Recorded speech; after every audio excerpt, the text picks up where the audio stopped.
इस वक्त की बड़ी खबर सामने आ रही है चुनाव आयोग से जुड़ी हुई। दरअसल आपको बता दें कि चुनाव आयोग ने नए नियम लागू कर दिए हैं, जिसके तहत अब 45 दिनों के बाद जो चुनाव से संबंधित वीडियो और फोटोज हैं वो डिलीट कर दिए जाएंगे। दरअसल चुनाव आयोग का ये कहना है कि इन वीडियो और फोटोज का मिसयूज किया जा रहा था, जिसकी वजह से चुनाव आयोग ने नियम पे ये बदलाव किए हैं। अब जिस तरीके से चुनाव आयोग ने ये बदलाव किए हैं, उसके बाद से कांग्रेस के नेता राहुल गांधी बुरी तरीके से बौखला चुके हैं।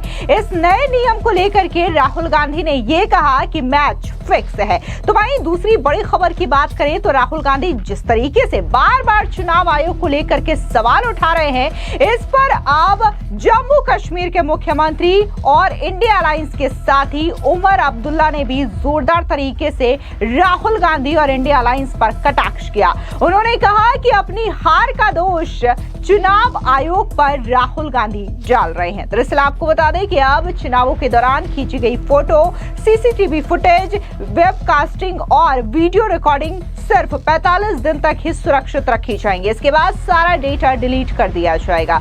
चुनाव आयोग ने 30 मई को सभी राज्यों के मुख्य चुनाव अधिकारियों को निर्देश दिया है कि अगर किसी निर्वाचन क्षेत्र में चुनाव नतीजे को कोर्ट में चुनौती नहीं दी जाती है तो 45 दिन बाद ये सारा डेटा डिलीट कर दिया जाए। ये फैसला फुटेज के दुरुपयोग और सोशल मीडिया पर फैलाई जा रही भ्रामक जानकारियों को रोकने के लिए लिया गया है। चुनाव आयोग का कहना है कि हाल ही में कुछ गैर उम्मीदवारों ने चुनावी वीडियो को तोड़ मरोड़ कर गलत नैरेटिव फैलाने की कोशिश की, जिससे मतदाताओं में भ्रम की स्थिति पैदा हुई। कांग्रेस ने अब चुनाव आयोग के इस नए नियम का विरोध करना शुरू कर दिया है। आपको बता दें कि लोकसभा में नेता प्रतिपक्ष और कांग्रेस के सांसद राहुल गांधी ने अपनी बौखलाहट जाहिर करते हुए कहा कि मैच फिक्स है। दरअसल आपको बता दें कि राहुल गांधी ने सोशल मीडिया साइट एक्स पर पोस्ट करते हुए कहा कि voter list machine readable format नहीं देंगे, सीसीटीवी फुटेज कानून बदलकर छिपा दिया, चुनाव की वीडियो और फोटो अब 1 साल नहीं 45 दिनों में ही मिटा देंगे, जिससे जवाब चाहिए था वही सबूत मिटा रहे हैं। साफ दिखाई दे रहा है मैच फिक्स है और फिक्स किया गया चुनाव लोकतंत्र के लिए जहर है। आपको याद दिला दें कि इससे पहले राहुल गांधी ने एक अखबार में आर्टिकल लिखा था, जहां पर उन्होंने महाराष्ट्र चुनाव को लेकर के फिर से सवाल उठाया था और बताया था कि महाराष्ट्र में जो विधानसभा के चुनाव हुए हैं वो फिक्स मैच का नतीजा है। हालांकि राहुल गांधी के इस लेख को लेकर के बीजेपी ने जोरदार तरीके से हमला किया था और वहीं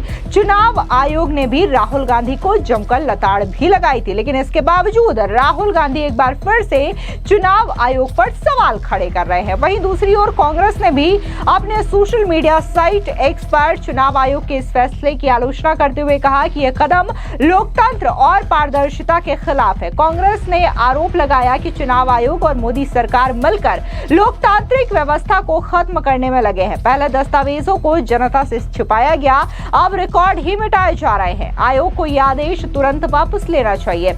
आपको बता दें कि चुनाव आयोग से जुड़े अधिकारियों ने बताया है कि एआई के इस्तेमाल से पोलिंग स्टेशन के सीसीटीवी फुटेज से छेड़छाड़ करके फेक नैरेटिव फैलाया जा सकता है। बदलाव के बाद भी ये कैंडिडेट्स के लिए उपलब्ध रहेंगे, अन्य लोग इसे लेने के लिए कोर्ट जा सकते हैं। चुनाव आयोग की सिफारिश पर कानून मंत्रालय ने the conduct of election rule 1961 के नियम में बदलाव किया था। हालांकि कांग्रेस ने चुनाव से जुड़े इलेक्ट्रॉनिक डॉक्यूमेंट्स पब्लिक करने से रोकने के नियम को सुप्रीम कोर्ट में चुनौती भी दी है। वहीं दूसरी ओर बात करें उमर अब्दुल्ला की, तो उमर अब्दुल्ला ने कांग्रेस पार्टी की जमकर खिंचाई की और साथ ही राहुल गांधी पर भी जोरदार तरीके से हमला किया। उन्होंने कहा कि अगर आप चुनाव जीत नहीं पा रहे हैं तो बहाने मत बनाइए। उन्होंने साफ तौर से कहा कि राहुल गांधी अपनी विफलता का दोष चुनाव आयोग पर डाल रहे हैं। अगर जीत स्वीकार है तो हार भी स्वीकार होनी चाहिए। दरअसल आपको बता दें कि एक चैनल को दिए इंटरव्यू में जम्मू कश्मीर के मुख्यमंत्री उमर अब्दुल्ला ने कहा कि गठबंधन के नेताओं ने साल 2024 के लोकसभा चुनावी नतीजे के बाद से एक बैठक तक नहीं की है। उमर अब्दुल्ला ने कहा कि चुनाव प्रक्रिया को लेकर के कांग्रेस से जो भी बातें आप सुनते हैं वो कांग्रेस का खुद का मत है। जम्मू कश्मीर के मुख्यमंत्री ने कहा कि इन बातों को साझा नहीं करता। इकोनॉमिक टाइम्स को दिए एक इंटरव्यू में उमर अब्दुल्ला ने कहा कि इसका कारण बहुत स्पष्ट है। अगर मैं किसी चीज में सफल नहीं हो रहा हूं तो इसको लेकर बहाने नहीं बनाता हूं। यदि मुझे चुनावी परिणामों के साथ कोई समस्या है तो मुझे ये तब भी होना चाहिए जब मैं इस पर जीत हासिल की हो। पिछले विधानसभा चुनाव में मेरी पार्टी ने उम्मीद से बेहतर प्रदर्शन किया। किसी ने उम्मीद नहीं की थी कि हमें इतनी ज्यादा सीटें मिल जाएं। जिस तरीके से उमर अब्दुल्ला ने राहुल गांधी पर जमकर हमला बोला है तो कांग्रेस के नेता राष्ट्रीय दल भी पूरी तरीके से बौखलाए गए। क्या कुछ उन्होंने कहा, सुनिए।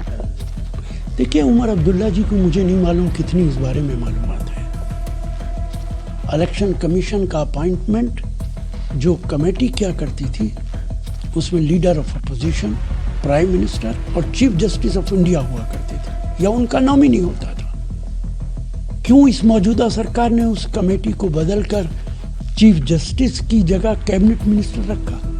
अब तो प्रधानमंत्री और कैबिनेट मिनिस्टर जो उनका अपॉइंटेड है, जो उनके अंडर काम करता, दोनों मिलकर जिसको चाहेंगे इलेक्शन कमिश्नर बना देंगे। तो क्या ये उम्मीद की जा सकती है कि वो फ्री एंड फेयर इलेक्शन कराएंगे? हमने हरियाणा देखा है, हमने महाराष्ट्र देखा है, क्या नतीजे निकले? भारतीय जनता पार्टी और बीजेपी की सरकार की ये नीति है कि कुछ स्टेट के अंदर विपक्ष की सरकारें बनने दो ताकि ये कहने की आसानी हो जो उमर अब्दुल्ला कह रहे कि जहां जीत जाते हैं वहां तो ठीक है, जहां हार जाते हैं वहां ईवीएम और इलेक्शन कमीशन पे दोष डालते हैं। अगर हर स्टेट पे बीजेपी की सरकार हो तो लोग सड़कों पर निकल आएंगे, लेकिन तमाम उन प्रांतों के अंदर जहां बीजेपी के हारने के बारे में मीडिया, ओपिनियन पोल्स, जनता बात करती है, वहां दुगने तीन गुने वोटों से भारतीय जनता पार्टी जीत जाती है। Election commission Bharatiya Janata party और उनकी सरकार का एक खिलौना बन गया है।